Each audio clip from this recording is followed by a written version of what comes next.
Nahihiya naman ako. Pero wag mo naman ako lalong ipahiya, te. Magbabayad naman talaga ako. Pero parang awa mo naman, wag ngayon. Kailangan namin ng pera sa bahay. Ay, hindi. Dumiskarte ka dyan. Kapag hindi mo naibigay yan, magdadagdag ako ng chismis tungkol sa'yo. Alam mo, lagi mo na lang akong pinahihirapan kapag sisingilin ka eh. Puro kapaawa. Puro bungad mo sa akin, kailangan ng mga anak mo, nagugutom sila. Hindi pwede yung ganyan. Hindi ko naman kasi kaano-ano yung mga anak mo eh. O ano bang gusto mo? Kawaan ka sila? Ginagamit mo lang siyang dahilan eh, para hindi ka maghulog ng utang mo. Anong inaasahan mo? Magbabayad ka kapag graduate na sila? Teka lang, tatawagan ko lang kuya ko. Baka pwede ngayon na siya magpadala. Yun naman pala eh. Iniipit mo yung pera na ipambabayad mo. Maghihintay ako rito. Ibigay mo na agad yung hulog mo. Ayusin mo naman sa susunod ha. Hindi yung palagi nilang sapilitan at puro pananakot. Magkusa ka naman. Huwag masyadong makapal ang mukha. Lagi na lang ako nagtatagal dito sa bahay niyo eh. Takot ka pala sa chismis pero panay ka utang. Isa sa kaaway ng may mga utang ay ang mga maniningil. Madalas kasi sila yung mga sapilitan kung maningil. Lahat gagawin basta mabawi lang ang perang nautang. Pero sino nga ba talaga ang may mali? Ang nangungutang o ang malupit maningil? Ano rin ang mangyayari kung ang isa sa kanila ay unti-unting pagdurusahan ang kaparusahang gamit ang itim na kapangyarihan? Ate, kita mo naman na walang-wala talaga kami oh.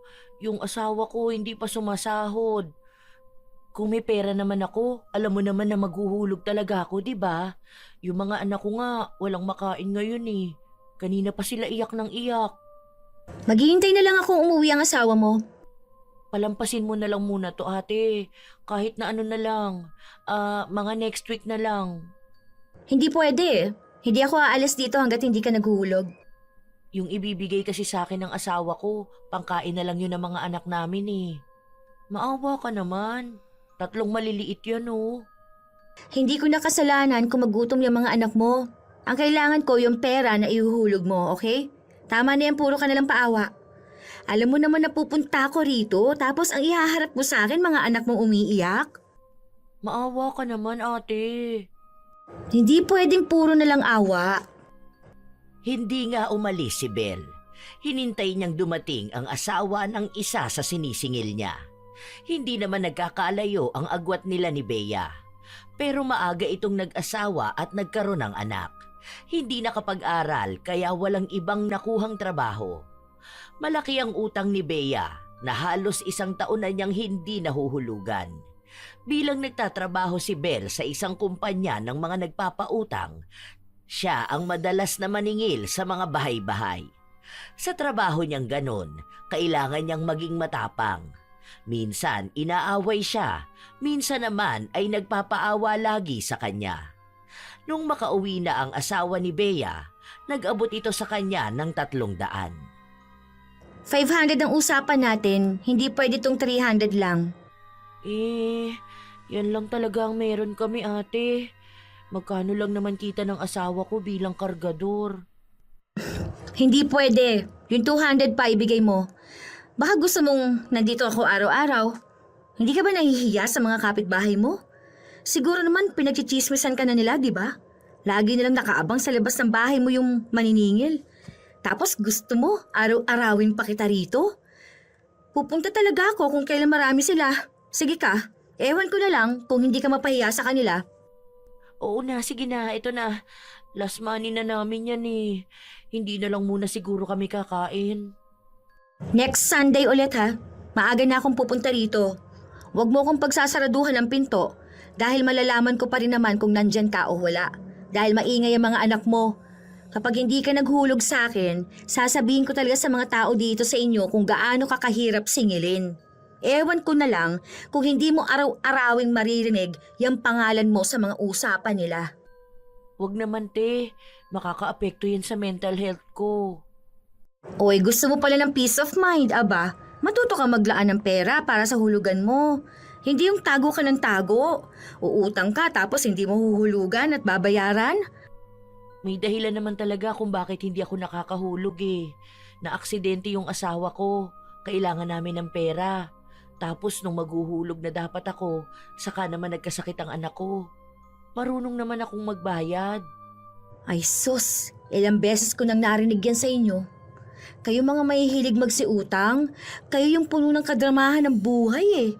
Sa susunod, kung hindi nyo naman pala kaya magbayad, wag kayong hihiram ng pera sa iba. Ha? Hindi na naghintay pa si Belle ng salita mula kay Bea. Agad na rin siyang umalis para magpunta sa mga susunod niyang sisingilin. Inuna niya yung mga malalapit lang. May isang bago sa listahan niya. Matandang babae naman yon. 1 taon na itong hindi naghuhulog. Kahit na 1 beses ay wala siyang naihulog sa utang niya. Nangatwira ng matanda na malapit na raw siyang mamatay. Bakit hindi pa ipaubaya sa kanya ang utang niya? Buhay ka pa, hindi ka papatay. Sige, tatanggalin ko ang pangalan mo rito. Basta ibigay mo sa akin ang death certificate mo. O wala naman, di ba? O ibig sabihin, kaya nabubuhay ka pa, para magbayad ka ng utang mo. Hindi mo pwedeng gawing dahilan na matanda ka na kaya wag ka nang singilin. Ano? Sino sisingil sa mga utang mo? Si kamatayan ba? Maghulog ka ngayon. Hindi pwedeng hindi. Hindi ako aalis dito. Kahit natutulog na kayo dyan, kakatok ako ng kakatok sa pinto nyo. O sige, kahit na mabulabog ka mga kapitbahay nyo. May dahilan naman ako kung bakit ako nanggugulo. Dapat nga nagpapakabuti na kayo Dahil kapag namatay kayo, baka magpunta sa burol ninyo mga pinagkakautangan ninyo. Hindi matatahimik ang kaluluwa mo. Ilang beses pang nakiusap ang matanda pero matigas ang puso ni Belle. Ayaw niyang umalis doon hanggat hindi nakakapaghulog sa kanya. Nakakuha naman siya ng pera pero halos umiyak na ang matanda at sinasabi sa kanya na ipambibili niya na lang kasi yon ng gamot niya. Halos 9:00 na rin ng gabi nung nakauwi si Belle. May asawa na si Belle pero wala pa rin silang anak. Pagka-uwi niya, naabutan niya ang asawa na katatapos lang magluto.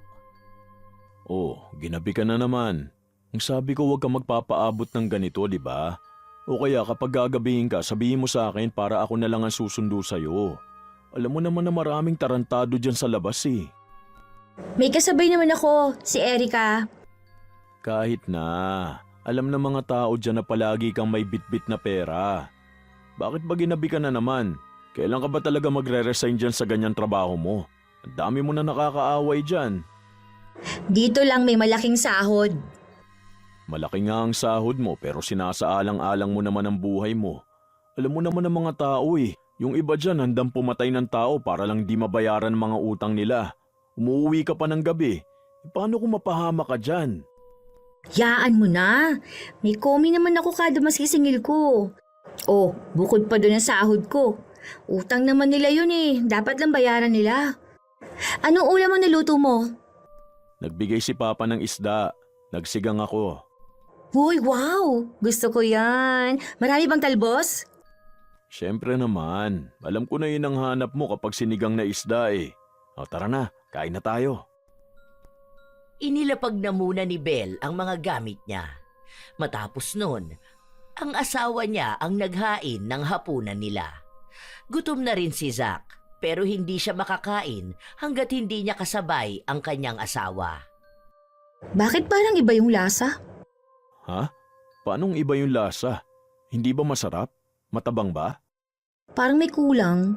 Hindi siya maasim Tapos parang matamis pa yung lasa. Baka naman asukal lang na ilagay mo at hindi asin. Ang layo naman ng lagayan ng asukal sa asin, mahal. Saka wala namang problema sa panlasa ko Okay naman yung timpla niya. Masarap nga maasim naman. Ang dami ko kaya nilagay na sinigang mix. Ewan ko. Basta kakaiba yung lasa niya. Timplahan mo na lang. Okay naman sa akin Oh, matamis pa rin. Sure ka ba na asin to? Oo nga, asin nga. Pero bakit kapag nilalagay ko na sa pagkain ko, ang tamis na? Sandali, ano ba yung huli mong kinain? Chocolate. Baka kaya ganyan. Naglinis ka na lang muna sana ng dila mo. Kaya pala iba yung panlasa mo Uy, hindi Nalalasahan ko nga tong asin. Kapag itong asin lang mismo ang titikman ko. Hayaan mo na nga. Nagugutom na talaga ako. Tirahan mo na lang ako bukas para ito ang almusal ko. Kahit na hanggang sa kinabukasan, may kakaiba pa rin talaga sa panlasa ni Belle. Pero hindi na niya binigyan ng pansin. Minsan kasi nag-iiba talaga ang panlasa niya. Nung araw na yon, nagpatuloy na siya sa paniningil.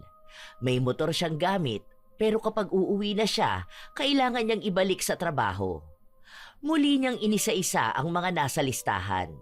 Mga tao na may matatagal ng utang. Inuna niya yung mas malapit lang sa kanya. Ay, hindi pwede ang ganyan. Kilala ko yung mga kamag-anak mo, be. Alam ko kung saan nakatira yung papa mo. Malamang hindi niya alam na may ganito kang utang na hindi mo nababayaran. Nakikita ko sa Facebook mo na panay ka post ng gala mo. Nung nakaraan nasa Thailand ka. O anong sinasabi mo na lumang picture yun? Yan nga ang kulay ng buhok mo? Gusto mo bang mag-comment pa ako sa mga post mo? Na hindi ka malang marunong magbayad pero nagyayabang ka? Nagalit sa kanya ang kausap niya pero hindi siya nagpatinag. Kilala niya kasi yon at talagang iniingatan ng babae na yon ang pangalan niya lalo na sa social media. Hindi mo ako madadaan dyan sa mga pananakot mong ganyan. Tigilan mo ako. Kung gusto mong wag kong pakialaman ang kayabangan mo, pues matuto kang maghulog ng utang mo. Baka mapahiya ka talaga, sinasabi ko sa'yo. Napilitan ang babae na maghulog. Sa loob ng 1 linggo, ang daming nasingil ni Belle. Isang araw, wala silang pasok mag-asawa, kaya nasa bahay lang sila. Nag-aaya lumabas si Zack, pero masama ang pakiramdam ng asawa niya. Nagtimbang ka na ba? Parang pumapayat ka, no? Baka naman hindi ka na kumakain. Pinapabaunan naman kita ng lunch, di ba? Okay lang naman katawan ko. Ayaw ko naman yung sobrang taba ako, no? Nagda-diet ka ba? Medyo. Ano ba naman yan, mahal? Ang payat mo na nga, gusto mo pa mag-diet. Oh, tignan mo yung leeg mo, parang humahaba na. Kumain ka naman. Ako na magluluto ngayon para makakain ka. Ay, teka, doon na lang tayo kumain sa gusto mong kainan. Di ba nung nakaraan ang sabi mo gusto mo ron? Tara na. Tinatamad nga akong lumabas ngayon. Dito na lang tayo sa bahay. Saglit lang naman tayo. Para bumili ka na rin ng bago mong damit. Di bang sabi mo luma na yung mga suot mo? Tara na, ako na ang gagastos. Napilit ni Zack ang asawa na lumabas, pero wala talagang gana si Belle. Kahit na anong sarap ng pagkain na nasa harapan niya, hindi niya ito malasahan. May isa pa nga silang kinainan na talagang nasuka si Belle. Kakaiba raw yung lasa ng pagkain, kahit na wala namang ibang nalalasahan ang asawa niya. Nag-aalala si Zack, kaya nung araw din na yon ay nagpunta sila sa ospital. Wala namang ibang nakitang sakit kay Belle. Nagpiti na rin siya dahil naghihinala na baka buntis siya. Ilang buwan na rin kasi siyang hindi dinadatnan, pero wala namang laman ang kanyang sinapupunan. Pero pinapabalik sila ng doktor sa susunod na linggo para suriin ulit kung buntis nga ba si Belle. Kapag buntis ka, mag-resign ka na ha? Ano yun? Dito lang ako sa bahay? Oo, para din naman sa itong desisyon na to eh. Para din sa magiging anak natin. Hindi naman pwede na buntis ka tapos magpapaka-stress ka dun sa labas. Baka naman makunan ka nun. Kaso sayang naman yung sahod ko. Mas mahalaga naman ang buhay nyo ng anak natin. Malaki naman ang sahod ko eh. Kaya ko naman kayong buhayin. Saka malaki naman yung ipon natin. Kung gusto mo, mag-online selling ka na lang. O kaya mag-work from home ka. Ang daming trabaho ngayon na pwede ka na sa bahay na lang oh. Ewan ko. Basta kapag buntis ako. Pero hindi naman ata ako buntis eh. Kasi di ba may PCOS nga ako. Kaya nga irregular ang regla ko eh. Pero ang sabi ng doktor na malaki ang chance na buntis ka, di ba? Ayaw mo ba yun? Magkakaroon na tayo ng anak? Gusto ko naman yun. Hindi pa handa si Belle na iwan ang trabaho niya. Malaki naman kasi talaga ang kinikita niya, pero kung totoo na buntis siya, kailangan na talaga niyang iwan ang ganong trabaho. Lumipas ang ilan pang mga araw. Walang pinapalampas na paniningil si Belle. Nakakapagsalita na siya ng masasakit sa ibang tao. Halos lahat sa pilitan at tinatakot niya kaya nagbibigay sila. Minsan pa, may isang ginang na sinisingil niya. May sakit ang anak nito kaya wala siyang maipanghuhulog. Iniyakan na lang niya si Bel. Kulang na lang ay lumuhod siya para kaawaan siya. Ay naku te, hindi uubra sa akin ang luha mo. Hindi naman natin maipapalit ng pera yung kada patak na yan. Di mo ako madadala talaga sa paawa at paiyak-iyak mong ganyan. Maghulog ka. Hindi ko kailangan ng drama mo. Nakiusap ang babae na kung pwedeng sa susunod na araw na lang dahil may sakit ang anak niya at ang perang hawak niya ay gagamitin para sa ospital. Pero matigas si Bel. Ayaw niya pa ring magpatawad. Kapag siya ang naniningil, walang kahit na anong dahilan ang pwedeng sabihin ng mga sinisingil niya. Kahit pa nasa bingit na sila ng kamatayan. Kinuha niya pa rin ang huling pera ng ginang. Nung umuwi siya ng bahay nila, bagong sahod siya at masaya siya. Mas malaki kasi ang naibigay sa kanya dahil lahat ng nasa listahan na ibinigay sa kanya, lahat yon ay nasingil niya at nakuhanan niya ng hulog. O di ba? Hanggat may mga taong nangungutang, may komi ako. Makakatulong din ako dito sa bahay, no? Tapos dagdag sa ipon natin. Hindi ka ba naaawa sa kanila kapag nagdadahilan sila sa'yo? O kaya kapag nakikita mo mismo yung sitwasyon nila? Eh bakit naman ako maaawa sa kanila? Eh responsibilidad kaya nilang magbayad ng utang, no? Kung hindi naman pala nila kaya duwag na silang umutang. Tsaka trabaho lang naman to. Ginagawa ko lang kung ano yung dapat kong gawin. Paano yung iba na may nangyari talaga? Like yung namatayan o kaya may sakit, tapos hindi agad makapaghulog. Huwag mong sabihin na sapilitan mo pa rin silang sinisingil. Oo naman. Kapag mga ganon, mahal, mas maganda kung palampasin mo na lang muna. Kasi nakakaawa Nakakakonsensya ang ganon. Kung ako yan, tapos magpapaawa lang sa akin yung mga tao na sisingilin ko, baka bigyan ko pa sila ng pera. Hindi ko kaya yung ganyan Kaya nga pinapaalis na kita dyan. Dahil marami naman talagang kawawa na tao. Hindi lahat ng bagay magdadaan sa purong lang paawa. Kung alam nilang may utang sila, dapat alam nila kung paano magbayad, hindi ba?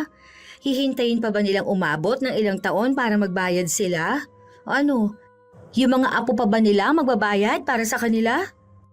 Naalala ko lang kasi nung mga bata kami, may maniningil din noon si mama. Pinagbabantaan na yung buhay namin. Tapos kahit isang araw lang ayaw magpaawat. Wala na talaga kami makain nun. Nangutang si mama kasi nga naoperahan nun si papa. Tapos wala na kaming pinagkakakitaan nun. Kabago-bago lang din ni mama sa trabaho. Kaya alam ko na hindi naman lahat ng nangungutang may choice. Magbabayad naman si mama nun Pero syempre, inuuna niya muna talagang mapagaling si papa. Kaso yung maniningil niya noon, minumura siya palagi. Hindi ka naman siguro ganun, no, mahal? Nako, wag mo na lang isipin. Ako talaga masakit na talaga ang katawan ko, sobra. Tutulog na ako ha. Hindi masabi ni Bel kung anong klaseng paniningil ang ginagawa niya. Dahil alam niyang mas malala siya kaysa sa kwento ng asawa niya. Minsan kasi, hindi lang pagmumura ang ginagawa niya. Sinisiraan niya rin sa ibang mga tao ang mga nangungutang sa kanya. Lalo na doon sa mga tsismosa. Para mahihiya itong lumabas sa bahay nila habang hindi pa nakakapagbayad ng utang.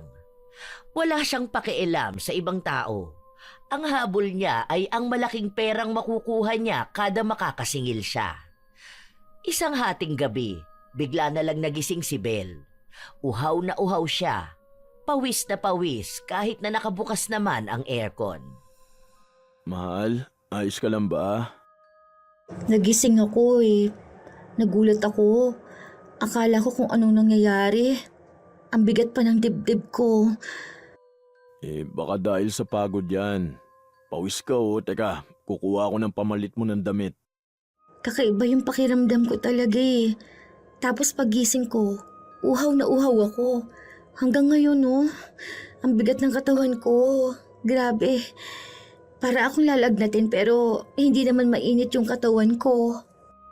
Huwag ka na kasi magpakapagod masyado. Mag-resign ka na lang kaya. Hindi naman siguro ito tungkol sa trabaho ko.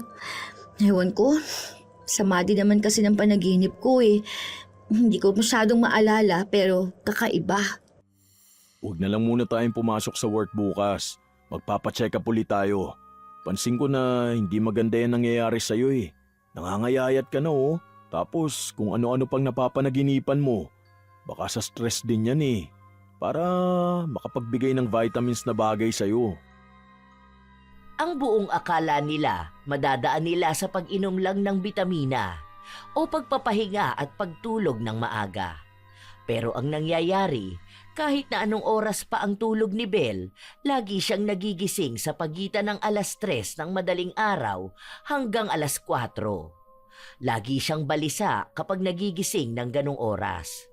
Nanlalamig ang katawan, minsan naman uhaw na uhaw siya na para bang napakalayo ng nilakad niya. Sinasabi niya rin sa asawa na masama ang panaginip niya at para daw yung nangyayari sa totoong buhay. Takot na takot si Belle, pero kapag nakatulog na ulit siya at nagising kinabukasan, maayos na ulit siya. Mahal, papasok na ako sa work ha. Tawagan mo ko kung may iba kang nararamdaman. Magtatrabaho na rin ako. Oh, akala ko ba nag-resign ka na? Hindi pa. Wala pa naman din silang nakikita na papalit sa akin eh. Okay na to. Pinabayaan na lang siya ng asawa niya.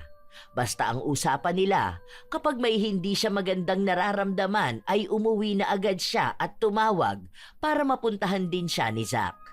Maayos naman ang pakiramdam ni Belle buong araw. Isang hapon, maniningil na naman siya kay Bea. Naabutan niya itong nasa labas at mukhang kagagaling lang ng tindahan. Ate, pwedeng balik ka bukas? Ngayon nga ang araw ng hulog mo tapos pababalikin mo ako bukas.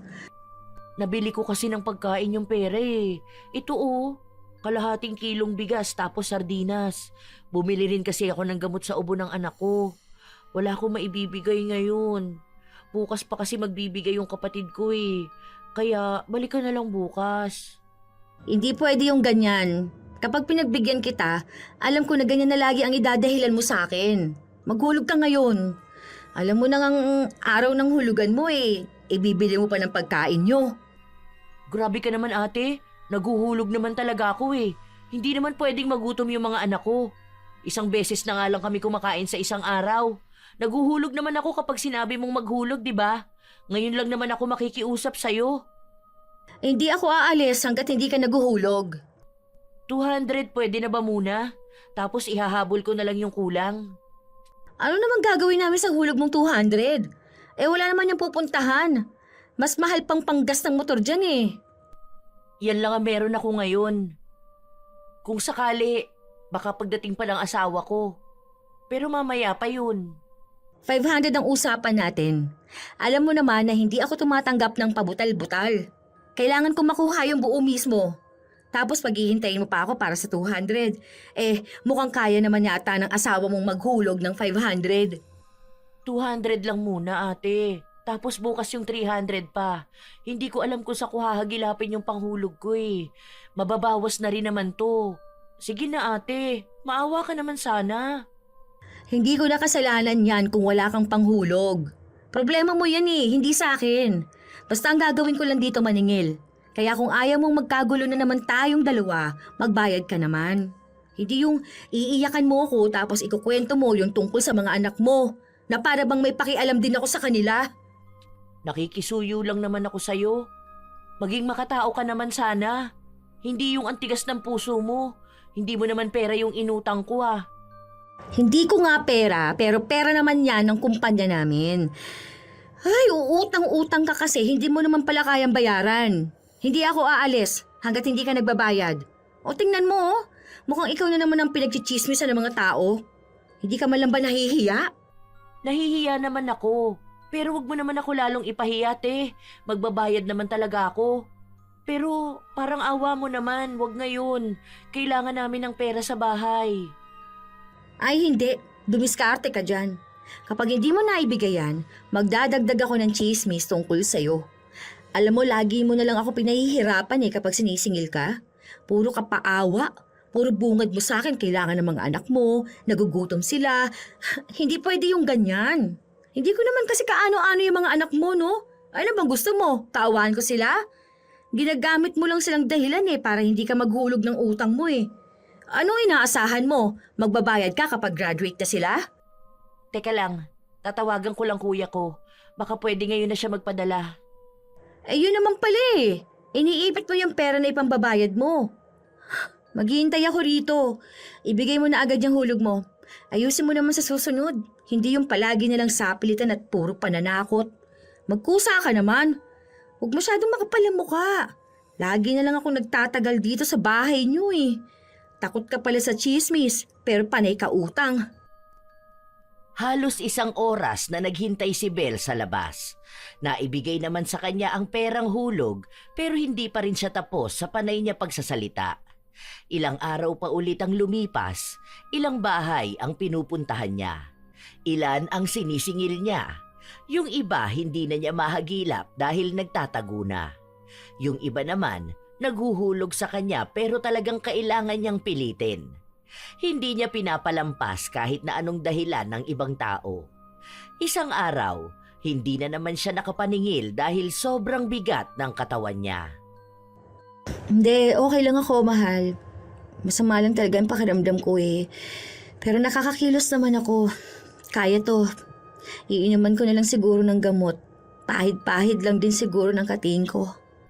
O baka umalis ka pa mamaya para maningil Magpaawat ka naman muna. Next day off ko magpapahilo tayo. Baka lamig-lamig yung nasa katawan mo. Di ako lalabas ngayon para maningil.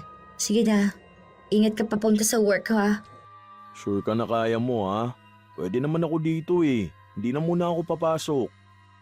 Naka-uniform ka na talaga. Tsaka hinihintay ka nila doon. Dami mo ng absent Kapag ikaw talaga walang sinahod Sige na. Kaya ko naman talaga to. May kung anong masakit sa katawan ni Belle pero hindi niya matukoy kung saan ba banda. Uminom siya ng gamot pero wala namang nangyayari. Dahil hindi siya sanay na nasa bahay lang, sinubukan niyang maglinis. Maging ang mga kalat sa labas ng bahay nila ay nilinisan niya. Hapon na nun, tumutunog ang cellphone niya. Tumatawag ang kanyang asawa kaya pumasok na siya sa loob. Bakit, mahal? Dadaan ako sa palengke. Anong gusto mo? Bibilan sana kita ng pagkain mo. Kahit ako na lang? Ay, shawarma pala. Palagyan mo maanghang Tapos huwag mong palalagyan ng sibuyas. O sige, pauwi na rin ako Hindi na ako nag-OT. Anong ginawa mo dyan sa bahay? Nagpahinga ka ba? Kagigising mo lang ba? Hindi ka kasi sumasagot sa tawag ko kanina Hindi naman ako makatulog kaya naglinis na lang ako. Iniisip ko rin kasi na baka kapag natulog ako ngayon, di ako makakatulog mamayang gabi. Nagpakapagod ka na naman. Dapat nagpapahinga ka. Hindi naman. Ay, ano ba naman yan? Bakit naman may bangaw dito sa loob ng bahay? Uy! Kanina pa kamo to pa ikot-ikot sa akin. Nakakainis naman to. Ayoko pa namang nakakakita ng bangaw. Ang dumi-dumi nito Ay, baka may nagtapon na naman ang kalat nila malapit sa atin. Alam mo naman yung mga kapitbahay natin Kaya nga sabi ko, huwag ka na muna magbubukas ng bintana. O sige na, pauwi na ako. Wait mo na lang ako Pinatay ni Zack ang tawag habang ang asawa niya ay abala sa pagtaboy ng bangaw. Inis na inis si Belle pero para bang hindi siya tinatantanan ng bangaw. Nung sumapit ang gabi, payapa siyang natutulog. Mababaw nga lang ang tulog niya. Para bang gising ang diwa niya pero hindi niya maigalaw ang katawan. Nakapanaginip siya ng masama. Hindi malinaw kung anong klaseng panaginip. Pero mabigat, madilim, may kakaiba. Maging pahinga niya ay apektado. Para siyang pagod na pagod kahit na natutulog lang naman siya. Katulad ng inaasahan, bandang 3:00 ay nagising na naman siya. Uhaw na uhaw, balisa, maging ang asawa niya ay nagising din. Alam mo, hindi na maganda yan na palaging ganitong oras ka nagigising. Dahil sabi nila, devil's hour tong ganitong oras, di ba? Sabi nila, may kakaiba raw nangyayari sa isang tao kapag ganitong oras nagigising. Baka may nagmamasid sa'yo, ganun. Ang bigat talaga ng dibdib ko eh. Kanina hindi ako makahinga. Feeling ko talaga may nakadagan sa akin. Alam mo yung parang bilang na bilang lang yung pwede kong ihinga? Eh wala namang tao. Hindi pa ako makagalaw. Nanginginig pa yung kamay mo, oh. Buti pa magtanong ako kay mama kung ano yung nangyayari sa'yo. Wala kasi akong alam sa mga pamahiin na ganyan eh. Pero alam ko, nasabi nung katrabaho ko na pwede raw may nangyayari kapag madalas na nagigising ang isang tao ng ganitong oras. Hindi to minsanan lang, lagi-lagi ka nagigising ng 3:00 tapos ganyan ang pakiramdam mo. Hindi tama yan. May sakit ata ako, no? May ultrasound ako sa susunod na araw, di ba? Baka sa PCOS ko na naman to eh. Baka apektado na naman ang pagtulog ko. Dagdag pa sa stress. Tapos, nasasanay na ang katawan ko na gumising ng ganitong oras. O sige, sasamahan naman kita magpa-ultrasound. Hindi na. Kailangan mo pumasok sa trabaho mo eh. Alam mo namang naghahabol kayo ng project, di ba? Kaya ko na to. Ultrasound lang naman to. Sige na, tulog na tayo. May trabaho pa tayo bukas. Puyat na puyat si Belle nung nagising siya kinabukasan. Bigat na bigat siya sa katawan niya pero bumangon pa rin siya dahil kailangan niyang magtrabaho. Nakita na naman niya ang bangaw na nasa loob ng kwarto nila. Pero ang sabi ng asawa niya, hayaan niya na lang dahil mamamatay din naman yun. Nagpatuloy ang araw ni Belle. Wala siyang lagnat. Ramdam niyang wala siyang sakit. Sadyang mabigat lang ang katawan niya. Binalikan niya ang matanda na sinisingil niya at nalaman niyang namatay na yun. Nakaligtas na nga siya sa bayarin niyang utang. Ano ba yan? Namatay na lahat-lahat. Hindi man lang naghulog. Wala na to. May nakatakas na naman sa obligasyon niya. Tapos hihingaan pa ako ng abuloy. Hanip. Hindi pa ba abuloy yung naiwan niyang utang? Laki pa nun Ni hindi man lang siya nakiramay sa matanda. Pinagsabihan niya pa ang anak nito na malaki pa ang utang ng nanay niya pero dahil patay na ito, hindi naman pwede na sila ang singilin. Yun na lang daw ang abuloy ng kumpanya nila. Nagluluksa na nga ang mga anak ng matanda na bigyan niya pa ng sama ng loob. Hindi rin akalain ni Belle na naroon si Bea. Magkakilala kayo ng matanda? Oo, tita ng asawa ko. Parehas lang pala kayo na maraming utang, no? Tapos, parehas pa kayong hindi nagbabayad. Ganyan ba pang scam nyo? Hindi naman talaga siya yung may utang. Yung anak niya, ginamit lang pangalan niya. Kasi pinaoperahan yun. Sinabi naman niya yun sa'yo noon, di ba? Tapos wala siyang pinagkakakitaan kaya nagsasabi siya sa'yo na kung pwedeng sa susunod na lang muna siya maghuhulog. Hindi mo na kailangan magsinungaling para sa kanya. Patay na siya eh. Ibig sabihin, nakatakas na siya sa utang niya. Swerte niya. Ganun naman talaga ang paraan ng ibang tao para matakasan ng utang. Kapag patay na sila, malamang wala na silang babayaran, di ba? Ganyan ka ba talaga? Ganito ako. Oo, yung ganyan ka ba talaga kasama? Hindi ako masama. Naniningil lang ako. Okay lang sana maningil, di ba? Pero hindi naman sana yung ganyan na kung ituring mo yung mga taong may utang para bang hindi kami mga tao.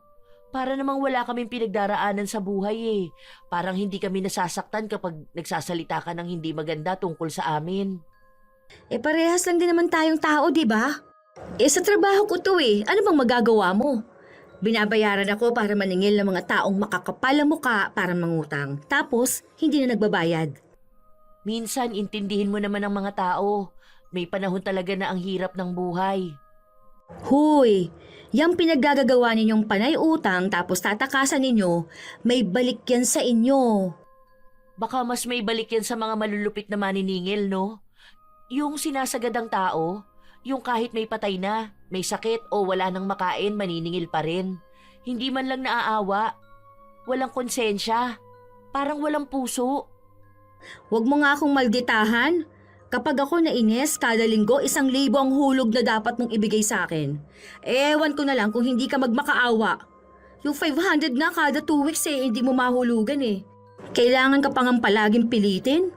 Hindi ka na nahihiya sa mga kapitbahay mo na kapag nakikita ko, alam na agad na sapilitan kang sisingilin sa dapat kusa mong binabayaran? Naguhulog naman ako ng kusa, di ba? Nung last na siningil mo sa akin, unang dating mo pa lang naghulog na ako. May mga pagkakataon lang talaga na kinakapos kami ng pera. Kaya nakikiusap ako sa'yo na kahit 200 muna o 300. Basta makahulog ako para mabawasan yung utang namin. Sa totoo lang, gano'n naman talaga kasi dapat. Kaso iba sa inyo. Kayo pa ang galit kapag sinisingil kayo. Gano'n naman yung mga walang hiya na utang ng utang. Yung iba naman kasi, tapos na dapat maghulog ng utang pero sagad naman kung makatubo yung lending nyo. Namamahiya pa kayo ng tao. Sa totoo lang, mali ang klase ng paniningil nyo eh. Bawal yan. Tapos nakikipagchismisan pa kayo sa ibang tao. Parang ginagawa nyo. Bayaran kayo o hindi, pinapahiya nyo ng sobra yung mga tao. Grabe ang dalang stress nun ha. Sira mental health ng mga sinisingil nyo. Yung dapat sa atin lang na usapan, nakakaabot sa ibang tao. Mas masaya ba kayo kapag napagchismisan yung sinisingil nyo? Kung tutuusin, may batas para sa ganyan eh. Ano namang alam mo sa batas? Sige nga, bawal naman pala yung way ng paniningil ko, bakit hindi mo ako kasuhan? Hindi mo magawa dahil wala kang pera, di ba? Sa halip na ipambayad mo sa kung kanino, ipapanlamon mo na lang sa mga anak mo. Hayaan mo na, pagsisisihan mo naman yung ugali na ganyan. Maging malupit ka lang sa mga taong sinisingil mo para naman maging malupit din yung parusa na babalik sa'yo. Good luck talaga. Kung hindi ka nagbibigay ng peace of mind sa iba, sana wala ka rin peace of mind.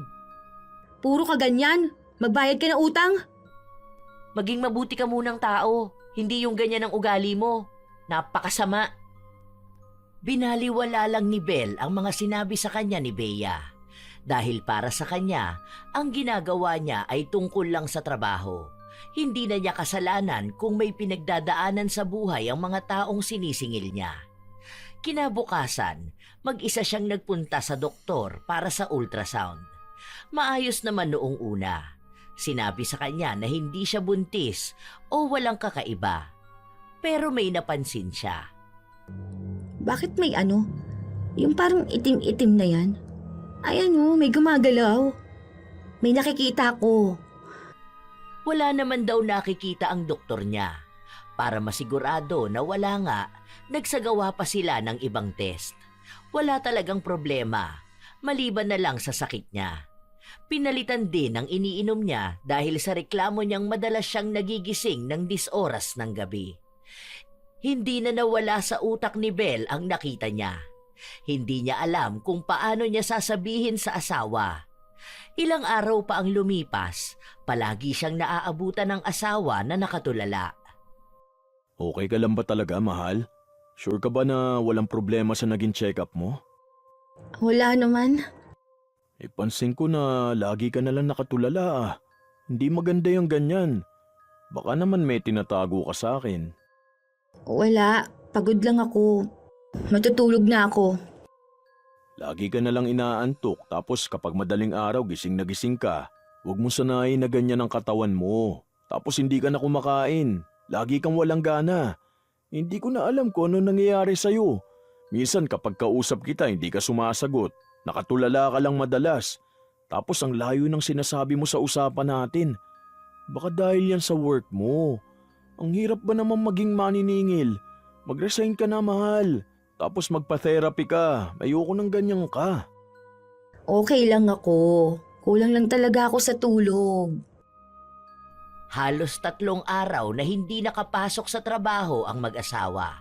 Hindi kasi mawari kung ano ba talaga ang pinagdadaanan ni Belle. Lagi siyang tulog. Palagi siyang wala sa sarili. Minsan pa, bigla na lang niyang inaaway ang asawa dahil iritable siya. Minsan, bigla siyang magiging masigla. Dahil sa nangyayari sa kanya, pabalik-balik sila sa ospital. Hanggang sa unti-unti na ring nauubos ang ipon nila. Bumaba palalo ang timbang ni Belle. Babalik na ako sa work. Kailangan din nila mama ang pera. Kailangan mabayaran yung bahay. Nakasanla yun, di ba? Kapag ba tumigil ako magtrabaho, hindi na ako magkakasakit? Sayang ang trabaho ko Tsaka kailangan natin ng pera. Magpahinga ka na muna ha. Tapos kapag magaling ka na, saka ka na lang ulit magtrabaho, di ba? Tsaka na yan, babawi muna ako ng pera. Nagtatanong na rin si boss eh. Ang dami niyang pinapasingil sa akin. Kapag hindi ko to nasingil, mas malaking pera mawawala sa akin. 20% kaltas nito sa sahod ko kapag hindi ako nakasingil ng mga tao. Kaya ka nagkakaganyan dahil nga sa trabaho mong yan. Ginagawa ko lang naman kung anong trabaho ko. Pero hindi naman maiintindihan ng mga tao kung ano ang trabaho mo, di ba? Kalaban ang tingin nila sa'yo. Hindi ko nakasalanan yun. Kung may sarili silang dahilan kung bakit sila nangungutang, may sarili din naman akong dahilan para maningil sa kanila. Hindi akong dapat nakalaban nila, kundi mga sarili nila. Una sa lahat, hindi nga sila sa akin may utang, pero pera pa rin ng ibang taong dapat nilang bayaran. O ano, ganun ba talaga mga tao? Magaling magpaawa kapag uutang, pero sila pa ang biktima kapag siningil sa utang? Eh di ba?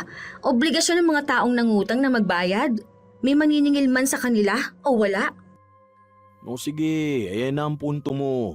Pero hindi mo maipapaliwanag sa kanila yan. Hindi ka nila iintindihin. Dahil ang mga taong nangungutang na ayaw magbayad, walang ibang iniisip kundi ang sarili nila. Sabi nga sa akin ni Mama, baka may kumukulam na sa'yo. Tapos naisip ko na baka dahil sa trabaho mo na yan. Tapos malupit ka pa maningil. Malupit akong maningil dahil walang kusang nagbabayad at naguhulog. Eh kung maguhulog sila, hindi naman ako ganun sa kanila, di ba? Kaya nga pinapaalis na kita sa trabaho mo, di ba? Para nga gumaling ka na. Gumagawa na nga tayo ng paraan para gumaling ka tapos ngayon, parang ikaw naman ang gumagawa ng paraan para kumontra. Balik ka ng balik dyan sa trabaho mo. Paano nga akong gagaling kung wala na tayong pera? Hindi naman pwede na ikaw lang ang nagtatrabaho. May mga problema rin ako sa pera sa labas ng relasyon natin. Kaya kailangan ko tong trabaho ko. Hindi ka na babalik dyan. Hindi ka aalis ngayon. Hindi ka natatakot na sinusumpa-sumpa ka ng mga taong sinisingil mo ng utang? Kaya nagkakaganyan ka dahil sa kanila eh. Paano ka gagaling kung hindi ka man lang umiiwas? Sila pa nga ang kasumpa-sumpa eh. Paano na lang kung mangutang sila sa mga simpleng tao o kapitbahay nila?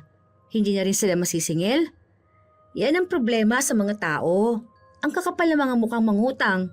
Tapos kapag singilan na, sila pang magpapakulam sa ibang tao? Naku naman, kahit naman kulamin nila ako, hindi naman mawawala yung katotohanan na may utang pa rin sila. Sisingilin pa rin sila ng ibang tao. Huwag mo nang pakialaman yun. Yun nga ang trabaho ko eh.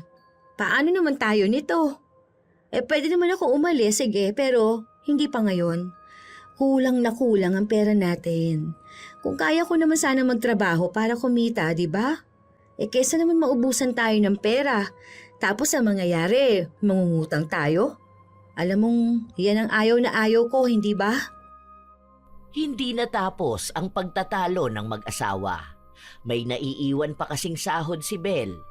Malaki pa yon at hindi niya makukuha ng buo o baka wala pa siyang makuha kung hindi niya matatapos ang paniningil sa listahan na bigay ng kanyang amo. Ipinaglalaban niya na hindi lang tungkol sa ibang tao ang problema kundi pati na rin sa kanila. Wala pa ring nagawa si Zack sa gusto ng asawa niya. Nagkaroon sila ng usapan na yun na ang huling beses niyang maniningil. Kailangan na niyang magpasa ng resignation para alam na rin ng kumpanya niya na huling beses na siyang maniningil ng ganon. Pumayag naman si Bel dahil gusto niya lang makabawi ng pera. Kailangan lang din talaga ng mga magulang niya ng tulong. Muli na namang natapat sa kanya si Bea. Pero mas tumapang na ito. Pinagpipilitan na hindi siya maghuhulog. Hindi ka ba napapagod? Panay ka punta sa bahay ng mga sinisingil mo. Bakit? Hindi ba kayo nahihiya na kailangan pa kayong puntahan sa bahay para lang magbayad ng utang? Hindi naman kami sa'yo umutang ah. Bakit magalit ka sa amin? Hindi ako galit sa inyo, bilang kayo. Galit ako dahil wala kayong pananagutan. Kung tutuusin, trabaho ko lang naman talaga ang maningil, hindi ba? Kayo may obligasyon kayo dahil may pinirmahan kayong utang. O bakit nung nangungutang kayo? Parang ang babait ninyo. Mga kwento ninyo nakakaawa. Tapos ngayong bayaran na ng utang, akala ninyo bigay na sa inyo yung pera? Hindi ka naman apektado kung hindi kami magbabayad. Anong hindi apektado? Ay nakasalalay din ang pera ko dito. Kapag hindi kayo nagbayad, kami yung nahihirapan. Naka-hold ang sahod namin. Eh bakit mo kasi kinuha yung trabaho na yan? Hindi trabaho kong dapat kino-question dito, kundi yung hindi ninyo pagbabayad ng utang. Alam nyo na dapat ang obligasyon nyo eh. Kapag umutang ka, magbayad ka. Hindi yung pinagkakautangan mo pang mahihirapang bawiin yung pera na ginamit mo rin naman. Parehas lang yan sa kung nangutang ka sa tindahan. Eh di ba yung inutang mo, dapat magagamit pa, pampalagos ng negosyo? Oh, pero hindi ka marunong magbayad, so paano? Paano kung ilan kayo nangutang na hindi nagbayad? Malulugi naman yung tindahan. O yung may-ari ng tindahan, tatanggalin niya yung mga tauhan niya. O yung tauhan niya may pamilyang binubuhay. Nakikita mo ba yung ibig ko sabihin? Kung anong epekto ng mga simpleng utang na hindi nababayaran, hindi lang naman kayo mga nangungutang ang may nakakaawang kwento eh. Pati mga inuutangan nyo ha? Paano na lang kung yung kaibigan mo, kung inutangan mo yun ng pera, kailangan pa ba niyang magmakaawa sa'yo para bayaran mo siya? Kung yan ang paniniwala ninyo sa pangungutang, aba, hindi na dapat kayo kaawaan. Pero mali pa rin ang ginagawa mong pamimilit sa amin. Kung hindi kayo pipilitin, hindi naman kayo magbabayad, di ba? Kasi kung kusa kayong magbabayad ng utang, wala namang maniningil na pupunta sa bahay nyo. Hanggat hindi kayo sinisingil, hindi kayo magbabayad. Ganun kayo eh. Yung simpleng utang na yan ha, hindi lang yan tungkol sa pera na naiwaldas mo. Tungkol yan sa negosyo, trabaho at pamilya. Maghintay kayo kung kailan magbabayad. Hindi yung kung kailan nyo gusto, ganun din dapat ang araw na magbibigay kami. 1 taon kang hindi naghulog bago ka siningil dito sa bahay ninyo. Sa 1 taon na yon, hindi mo malang naisip na magbayad. Hindi ka naman pinilit na mangutang, hindi ba? Kaya dapat hindi rin sa pilitan ng paniningil. Kung marunong kang humiram, dapat marunong kang magbalik. Hindi ako maghuhulog. Wala akong perang pambayad. Tingnan mo nga nakakarma ka na sa paniningil ng utang. Nakarma ako sa trabaho lang dapat? Pero yung mga hindi nagbabayad ng utang, hindi nakakarma? Basta, wala akong maibibigay. Wala akong maipanghuhulog. Huwag ka magpakabayani dyan sa mga amo mo. Hindi ako nagpapakabayani dito ha. Binabayaran ako para magpaalala ng utang nyo. Kailangan ko rin ang sarili kong pera. Hindi mo ako mapipilit.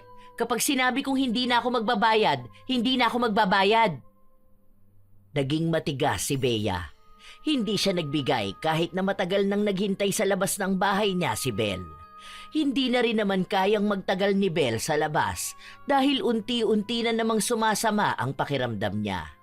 Wala siyang gaanong nasingil, habang mahaba pa ang nasa listahan.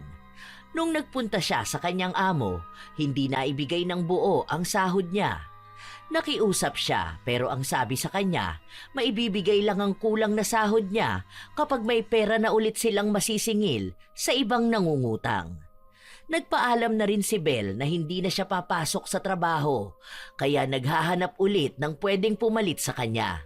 Sinabi rin sa kanya na tatawagan na lang siya kapag pwede na niyang kunin ang iba pa niyang pera na nakahold. Basta raw makolekta nila ang ibang pera sa mga nangutang. Hinang-hina si Bel nung nakauwi na siya sa bahay nila. Ilang oras lang din naman ay dumating na ang kanyang asawa. Nag-resign na ako. Grabe, sobrang hirap singilin ng mga tao. Kaya ako, kahit na anong pagpapaawa ng iba, hindi na ako magpapautang. Kahit nagagalit na mga kaibigan at kamag-anak ko. Kasi ngayon pa lang, danas na danas ko na kung gaano kahirap maningil ng utang. Buti sana kung kusa silang nagbabayad. Kaso, sila pa ang galit. Mabuti naman nag-resign ka na. Sa susunod na Biyernes pupunta tayo dun sa sinasabi ni Mama na albularyo. O kaya, pwede naman na siya na lang ang pumunta rito. Totoo ba yung mga kulam-kulam na ganyan? Sabi ni Mama, totoo raw. Sino naman kaya ang kukulam sa akin, no?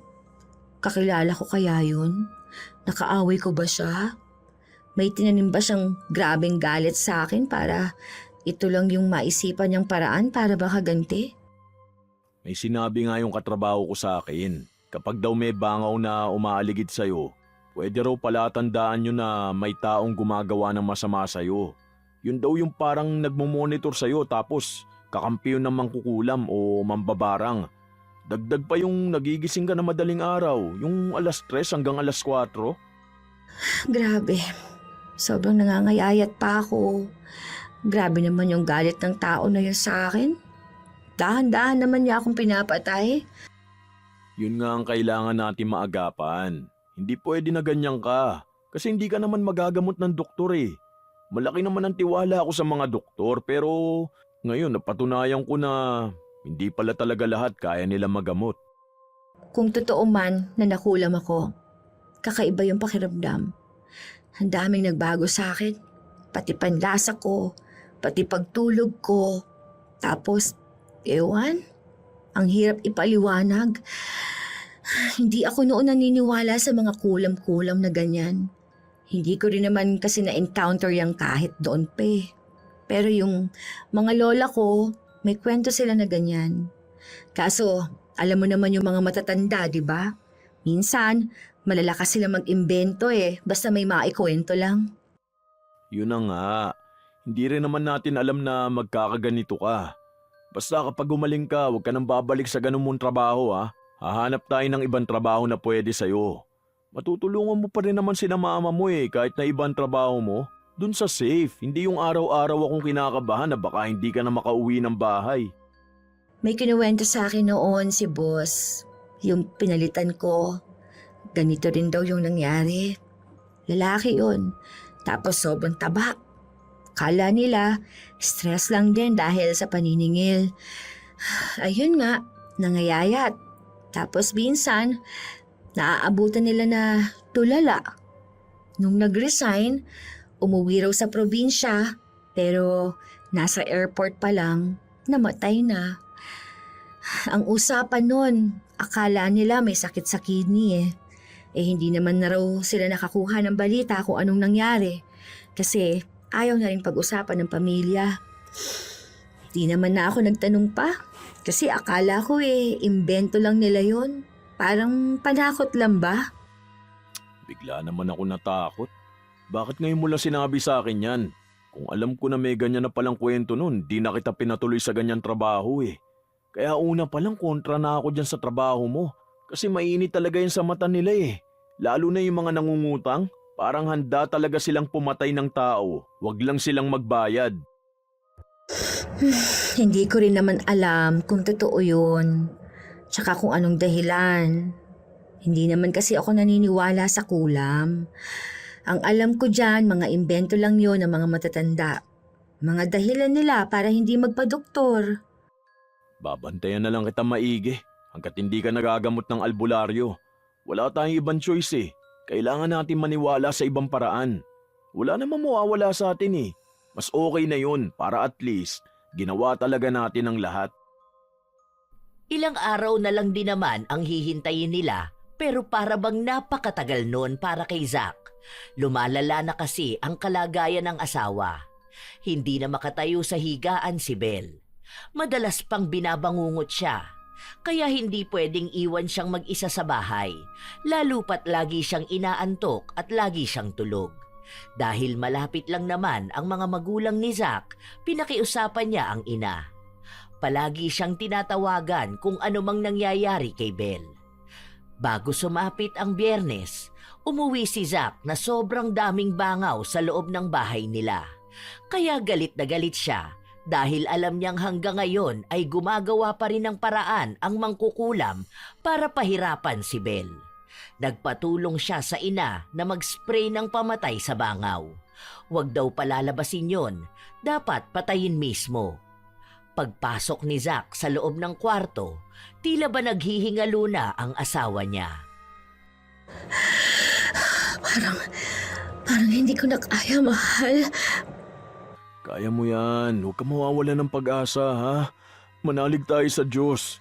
Gagaling ka rin mahal. Bukas nandito na yung albularyo. Malalabanan natin yan. Paano kung hindi ko kayanin? Paano kung matalo tayo? Basta, palagi mong tatandaan na mahal kita. Ha? Huwag mo sanang pababayaan ang sarili mo. Umayos ka nga. Huwag ka magpaalam sa akin. Hindi ako papayag na hindi ka gagaling. Maaagapan natin to. Hindi pwedeng hindi mo kaya, mahal. Kaya mo. Hindi ko rin alam eh. Nahihirapan na ako. Lagi akong nananaginip. Lagi kong nakikita yung itim na usok. Parang gusto na niya akong kunin. Tapos, kung ano-ano na lang ang bumubulong sa akin. Baka malapit na akong mamatay. Hindi yan totoo, matatag ka. Alam ko't naniniwala ako na babalik ka sa dati mong sigla. Hindi natulog si Zack nung gabi na yon.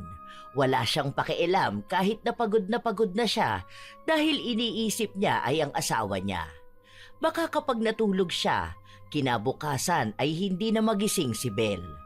Lagi pa naman itong binabangungot. Kaya kailangan palagi niyang gisingin. Hindi rin niya alam kung saan galing yung mga insekto na bigla na lang pumapasok sa kwarto nila. Palagi ring umuubo si Belle kapag ganon ang nangyayari, naninikip ng sobra ang dibdib nito. Kinabukasan, maaga pa lang, nagpunta na sa bahay nila ang albularyo. Dapat nun sila ang dadayo pero hindi na talaga kaya ni Belle na tumayo. Sana kayanin ko to, mahal. Kaya mo yan. Nandito na ang albularyo, ibig sabihin lang yan, gagaling ka na. Huwag mo akong bibitawan. Huwag. Pangako, mahal. Kasama mo ko sa laban mo na to. Hirap na si Belle. Nasa punto na siya na para bang tinatanggap na niya ang kanyang katapusan. Dumating ang albularyo. May mga gamit siyang inilabas mula sa bitbit niyang bag. Ibinuhos pa sa katawan ni Belle ang laman ng isang garapon. Para yung langis na binabara ng kung ano-anong halaman. Matapos nun, naglabas ng pako ang albularyo at inipit sa pagitan ng mga daliri ni Belle. Unang usal pa lang ng ritual, nagsisigaw na si Belle sa sakit. Gustong magwala ng katawan niya pero nanghihina siya at tila ba kontrolado ng albularyo ang bawat galaw niya.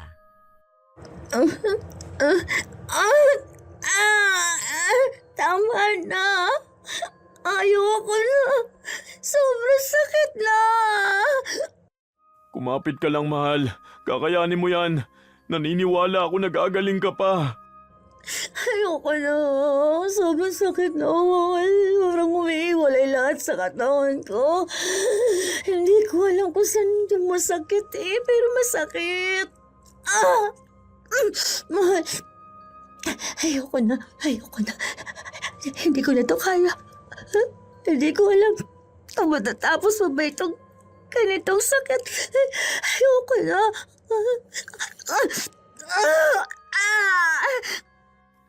Wala siyang ibang ginawa kundi ang sumigaw at umiyak. Kasabay noon na may parte ng katawan niyang nagdurugo. Pero sa bawat sakit na nararamdaman niya, hindi binibitawan ng asawa ang kanyang kamay. Mahigpit siyang hinahawakan nito.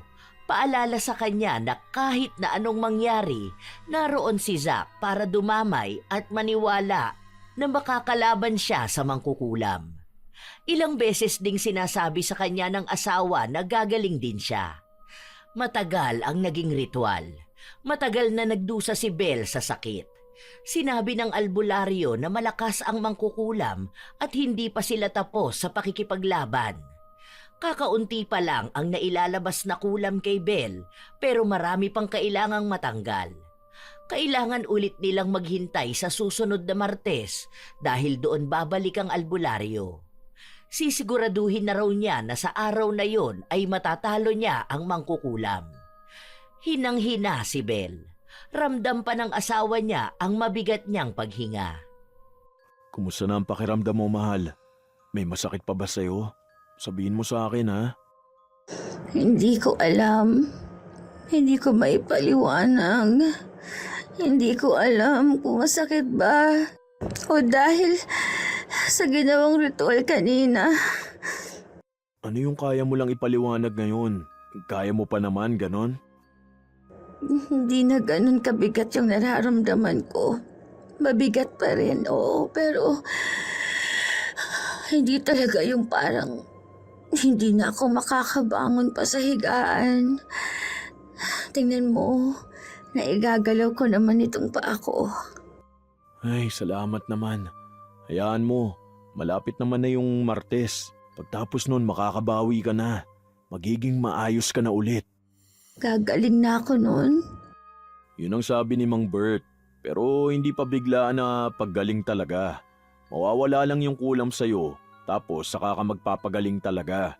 Lulutuan kita ng maraming masarap na pagkain para tumaba ka na ulit. Ayoko pa naman na makita na ganyan yung katawan mo. Halos butot balat ka na oh.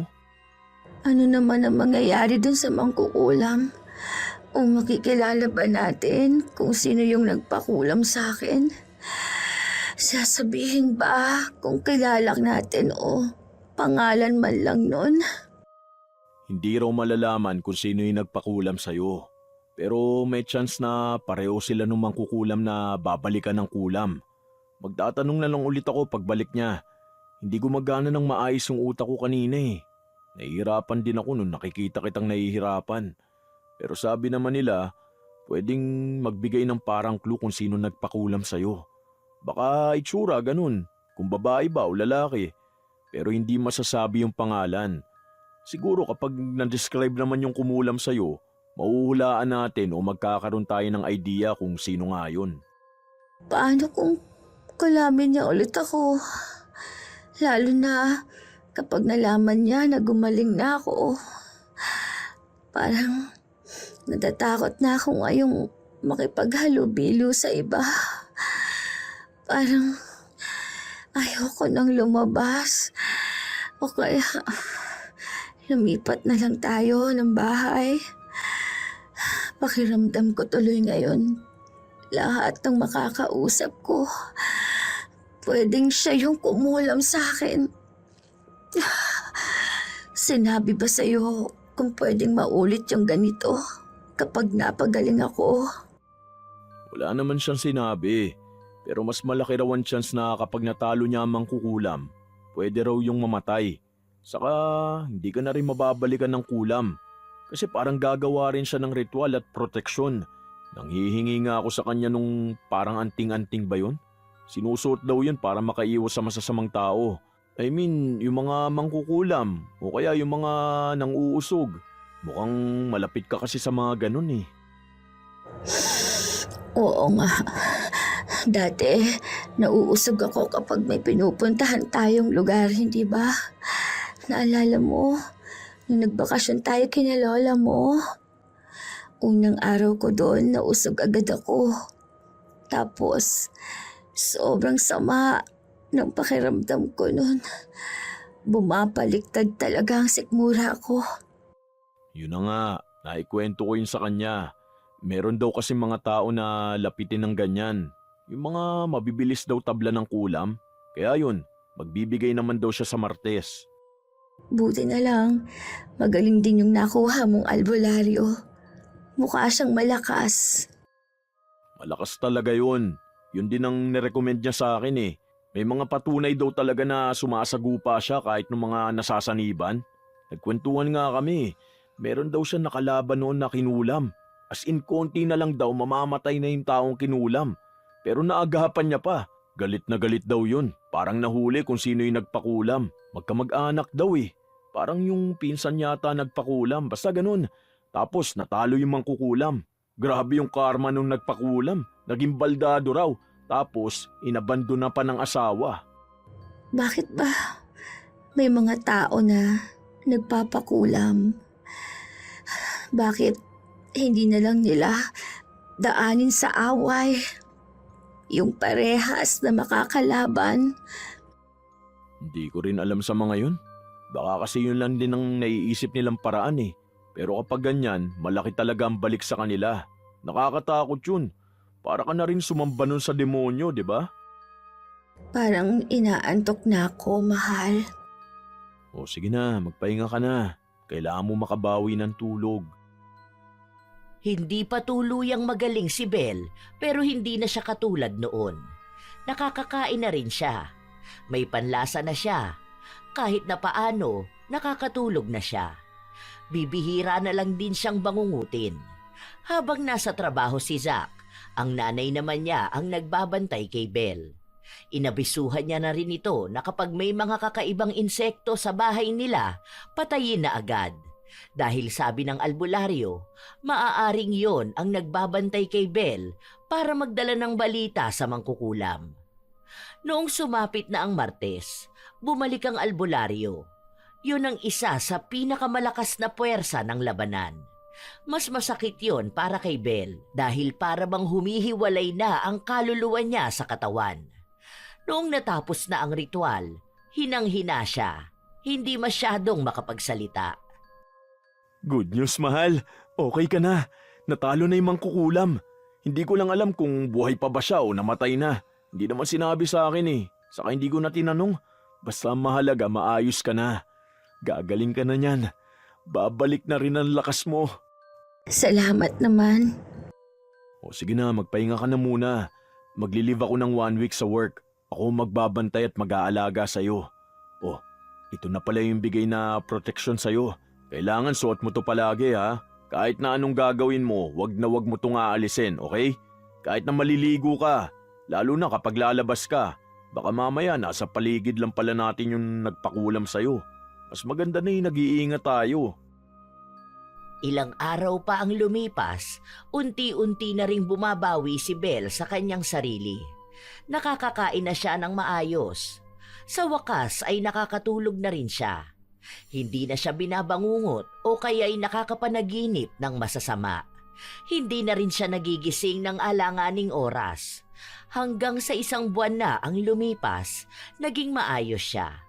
Hindi pa naman bumabalik ang taba niya, pero ramdam niyang maayos na ang katawan niya. Mahal, papasok na ako ha. Tawagan mo ako kung may kailangan ka. Pero nandyan naman si mama kung gusto mo na may kasama ka.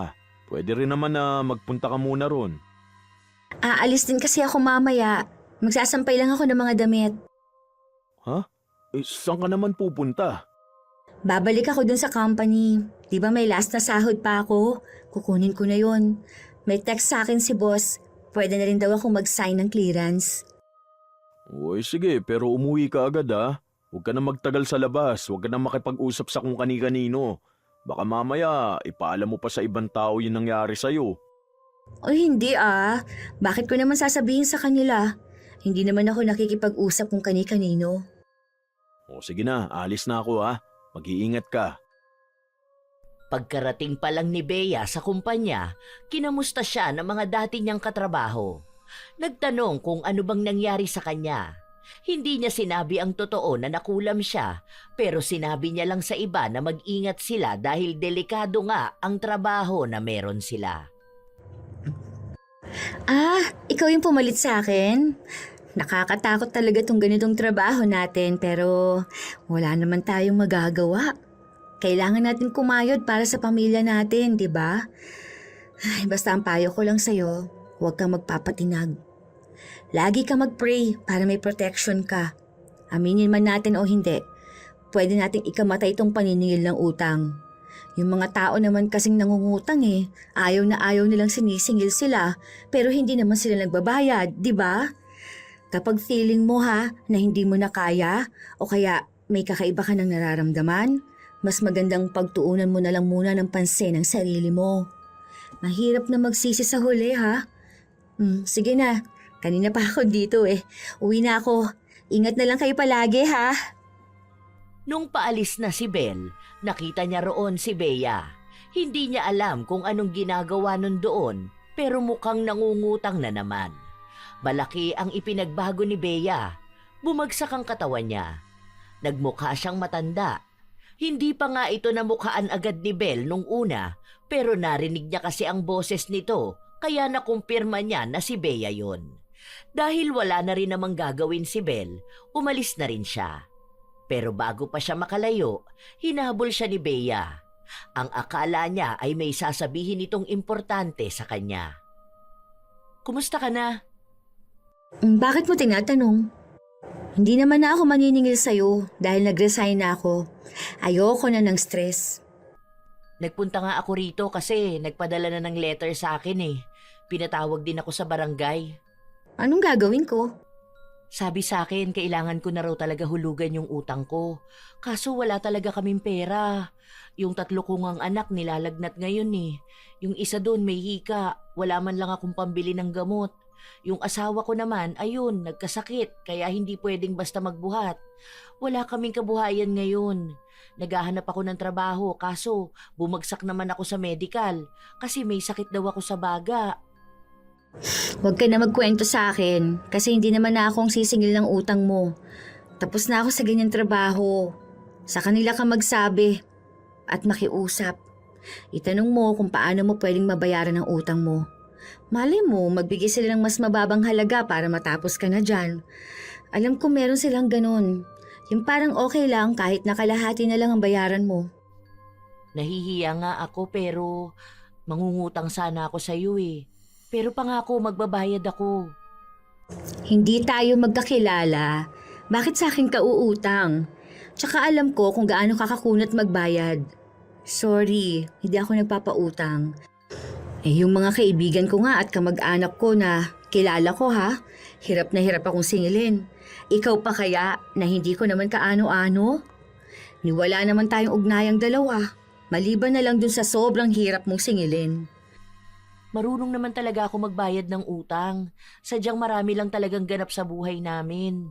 Promise ko, babayaran kita agad. Sa linggo magpapadala ang kuya ko eh. Maawa ka naman sa amin. Wala talaga kaming makain ng mga anak ko. Kawawa naman yung mga bata. Pasensya ka na, hindi talaga ako nagpapautang. Hindi ako nagpapadala sa mga paawa. Kasi sa huli, alam kong ako pa rin naman yung masama. Mas okay na lang na hindi magpautang kaysa isumpa kapag naniningil na. Promise, magbabayad ako. Kapag naging maayos na ang asawa ko, babalik na ulit siya sa mas maayos na trabaho. Kung hindi lang kailangan ng pamilya namin, hindi naman talaga ako uutang eh. Mahirap lang kami. Kailangan namin ng tulong. Pero itong tulong mo sa pagpapautang sa akin, ibabalik ko naman ang kusa sa'yo. Pasensya ka na, pero ayoko magpautang talaga. Nakaramdam naman ng awa si Bel, pero iniisip niya na gano'n naman talaga ang mga nangungutang. Dinadaan na lang nila lahat sa puro pagpapaawa. Pero kapag oras na ng pagbabalik ng inutang nila, sila pa ang magagalit. Magkakaroon pa siya ng kaaway at baka may magpakulam na naman sa kanya. Ayaw na niyang maranasan ang kakaibang pakiramdam. Kaya hanggat maaari, iiwasan na lang niya ang maglabas ng pera kahit gaano pa nakakaawa ang kwento ng iba. Ilang buwan ang lumipas, bumalik na ang katawan ni Bel. Tumaba na ulit siya, sumigla at lumakas. Isang araw, habang kumakain silang mag-asawa, may nagpadala ng mensahe sa kanya.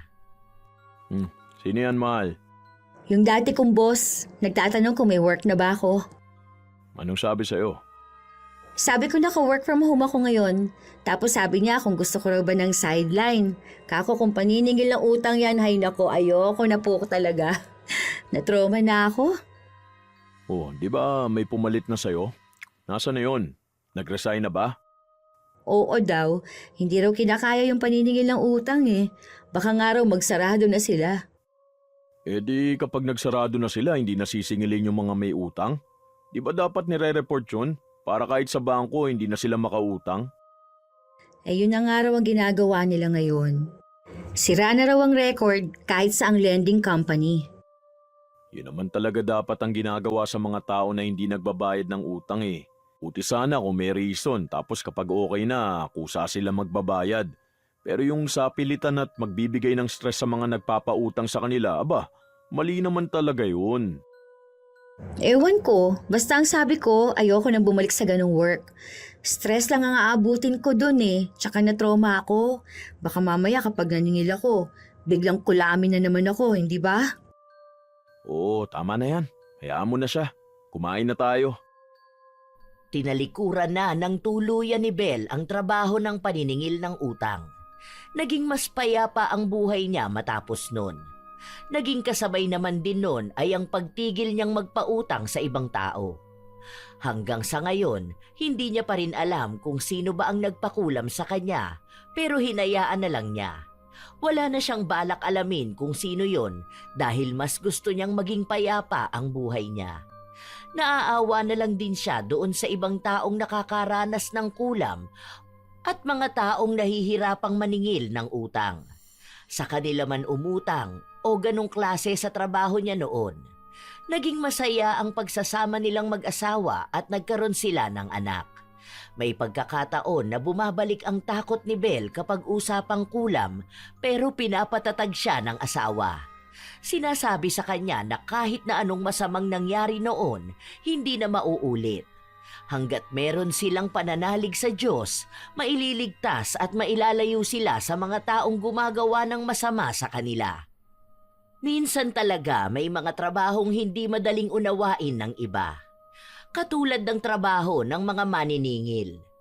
Mga taong humaharap sa galit, paninisi at sumpa kahit hindi naman nila sariling pera ang ipinahiram. Sila ang nauunang murahin, kinamumuhian at itinuturing na masama, samantalang ginagawa lamang nila ang tungkuling ipinagkatiwala sa kanila. Minsan, mali man ang paraan ng paniningil ng isang tao, hindi naman yun ganun kadaling nagsimula.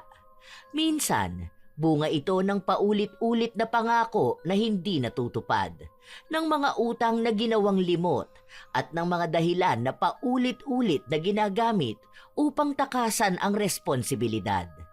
Naging mahigpit sila dahil sa mga taong hindi kayang magbayad ng kusa. Para sa mga nangungutang, huwag nang hintayin na singilin ng taong pinagkakautangan. Matutong magkusa dahil galing din sa pinaghirapan ang perang inutang. Kung marunong kang humiram, matuto ka ring magbalik. Hindi kasalanan ang mga ilangan ng tulong, ngunit nagiging mali ito kapag ang pangangailangan ay ginagawang dahilan upang takasan ang obligasyon. Tandaan na ang utang ay responsibilidad at hindi pabor. At ang paniningil ay hindi pang-aapi, kundi paalala ng isang kasunduan. Hindi masama ang mangutang.